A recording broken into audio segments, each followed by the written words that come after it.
लेकिन यहाँ पर एक समस्या जो है काफ़ी दिनों से चल रही है, जो रेलवे आवासों की है। यहाँ पर देखा जा रहा है कि रेलवे आवास जो है वो काफ़ी जर्जर अवस्था में, इसके बावजूद भी दूसरे नए रेलवे आवास बनाए जा रहे हैं। हालांकि जो वर्तमान में मौजूद रेलवे आवास है उनका मेंटेनेंस काम नहीं किया जा रहा है, उसको अलॉट भी नहीं किया जा रहा है, तो उनका रखरखाव नहीं होने से उसको कोई कर्मचारी लेना भी नहीं चाह रहे हैं। इसी सिलसिले में बात करने के लिए हमारे साथ चिरेका के सीनियर पीआरओ मनतार सिंह जी हैं।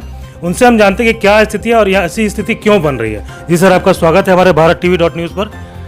तो मुझे ये बताइए सर कि क्वार्टर इतने सारे हैं जो जर्जर अवस्था में, इनका रखरखाव किस प्रकार से नहीं किया जा रहा है या क्या दिक्कतें आ रही हैं? देखिए, क्वार्टर हमारे यहाँ खाली हैं इस समय, हो सकता है 400-450 के करीब क्वार्टर खाली हैं, लेकिन उन क्वार्टर का रखरखाव के लिए सिविल इंजीनियरिंग डिपार्टमेंट उनको भली भांति देखता है। कुछ एक जगह हो सकता है कि उसकी देखभाल ठीक से नहीं हो रही है, तो वो अगर हमें कोई संज्ञान मिलेगा तो हम लोग उसके ऊपर कार्रवाई जरूर करेंगे। हमारे पास सर एक लिस्ट है जिसमें कि सीमजोड़ी का इलाका है, 84 नंबर स्ट्रीट, 86 नंबर स्ट्रीट और 87 नंबर स्ट्रीट। यहाँ पर दर्जनों क्वार्टर, मुझे लगता है कम से कम काउंटिंग अगर किया जाए तो 50 क्वार्टर ऐसे हैं जो कि पूरी तरह से डैमेज है। उनका खिड़की दरवाजे चोर ले गए हैं, उनके जो और ऑर्नामेंट से क्वार्टर में लगे हुए वो भी चोर ले गए हैं, और जंगल से घिरा हुआ क्वार्टर ऐसे हो गया।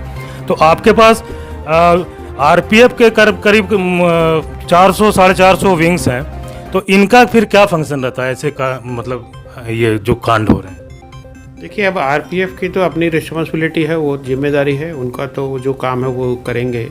लेकिन अगर वो इस तरह से, आपने जैसे 84, 86 और 87 स्ट्रीट के बारे में बताया है, वहाँ कुछ क्वार्टरों में दरवाजे खिड़कियाँ नहीं हैं या कुछ चोरी हो गए हैं, तो उसके बारे में संज्ञान मिला है। ये हम लोग यथाशीघ्र उसे पूरा करने की कोशिश करेंगे।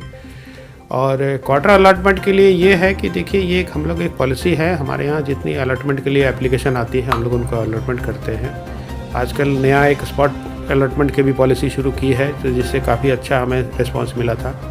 और इधर थोड़े से दिनों में हो सकता है कि कार्य अगर थोड़ा लंबित होगा तो इसे शीघ्र पूरा करने के लिए हम लोग कोशिश करेंगे। और बाकी अगर आपके नॉलेज में अगर इस तरह से अगर भी अगर आपको भी इस तरह की कंप्लेन अगर आती है तो आप हमें बताएं, हम लोग इसके ऊपर यथाशीघ्र कोशिश करेंगे कि कार्यवाही हो।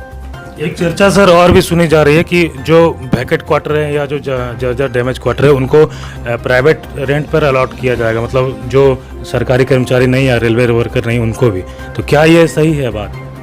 नहीं, ये पिछले दिनों ये पॉलिसी के ऊपर विचार किया गया था कि ये था कि जो खाली क्वार्टर हैं या हमारे रेलवे सरकारी कर्मचारी जो हैं वो अगर क्वार्टर लेना नहीं चाहते हैं, उसके अलावा भी कुछ क्वार्टर खाली अगर पड़े हैं, तो वो पिछले महाप्रबंधक जो यहाँ से रिटायर हो गए, उन्होंने एक जगह बात हुई थी तो मीटिंग में बताया था। उसमें ये बोला था उन्होंने कि जो हमारे यहाँ अगर रिटायर्ड कोई एम्प्लॉई है रेलवे से रिलेटेड, उसको वो क्वार्टर अलॉटमेंट कर दिया जाए, या यहाँ के जो दुकानदार हैं जो यहाँ वर्कशॉप ये शॉप के अंदर में, कारखाने के अंदर में अगर जो दुकानें चलाते हैं, उनको भी वो दुकानें अलॉट कर दी जाए, तो कम से कम रेवेन्यू जनरेट होगा, हमारे पास कुछ पैसे आएंगे।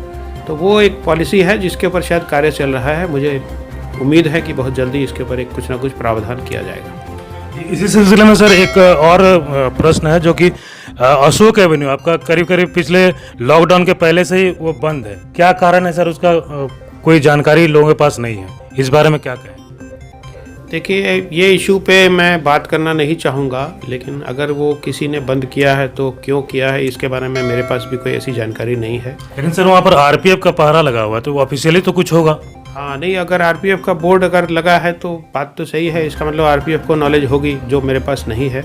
मैं IG साहब से पता करके आपको बता सकूँगा, इसके पहले तो मैं आपको बोल नहीं सकता। जी सर, हमसे बात करने के लिए आपका बहुत बहुत धन्यवाद। तो ये थे मनतार सिंह जी, सीनियर पीआरओ, जो बता रहे थे कि क्या कंडीशन है और किस तरह से यहाँ पर काम करने से ये जो क्वार्टर की समस्या है या फिर वो रोड ब्लॉकेज की समस्या है उसका निदान हो सकेगा। अपने सहयोगी ओम प्रकाश के साथ पंकज, भारत TV.news के लिए।